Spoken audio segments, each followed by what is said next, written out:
Call Stop Apologizing, Day 28. I have a whole life outside of the pursuit of my dreams. So do you, I assume.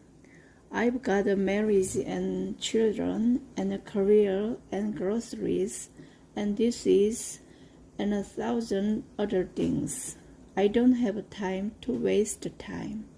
If I'm going to fight for my right to pursue something new for myself, I need it to be as effective as possible.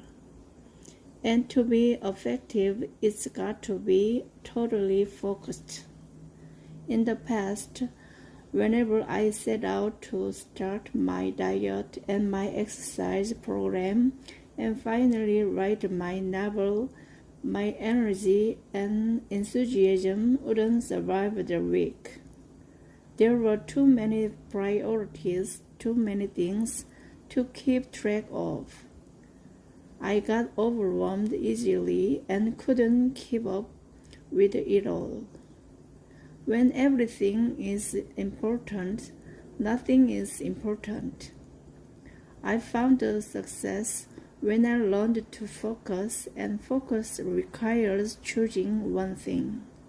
It's hard for first-timers to commit to only one area when they're passionate about girls.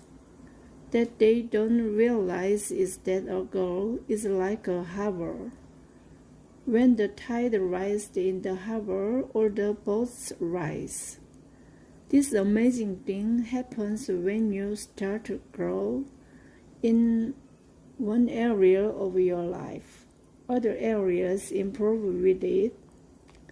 If you drop a handful of pebbles into a lake, you will move the water around a bit.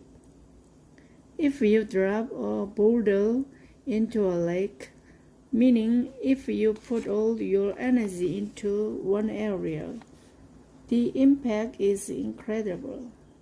The ripple effects of that choice spread out in all directions. For clarity's sake, I'd like to mention that it's very possible to grow in multiple areas of your life once you've achieved success in one area and established it as a habit. For instance, I'm able to maintain my health and fitness regimen while pursuing a new goal because health and fitness are habits in my life now. But if I had tried to conquer them simultaneously or attempted to take them on while starting my company, let's say I wouldn't have been successful. The question then becomes, how do you decide? How do you pick the right thing to focus on next? Well, if you're me, you narrow it down using a process I'd like to call 10-10-1. If you've never heard of 10-10-1 before, that's because I made it up.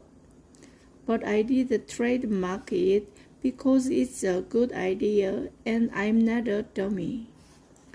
Like most things in life, I figure out a process that works for me, and when pressed to explain it, I write it out and give it a snappy title.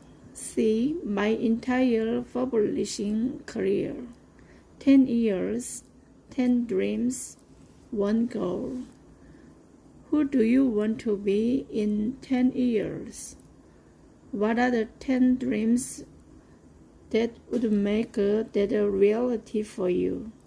Which one of those dreams are you going to turn into a goal and focus on next? 10-10-1. Let's look at it a bit more closely together. 10 years. I like to encourage people to start by closing their eyes and imagining the best version of themselves. Imagine that decade of time has gone by and you are living your best possible idea for yourself and your life. Dream big. Don't put any restriction on it. Don't overthink it. Just allow yourself to envision the most magnificent possible future version of yourself.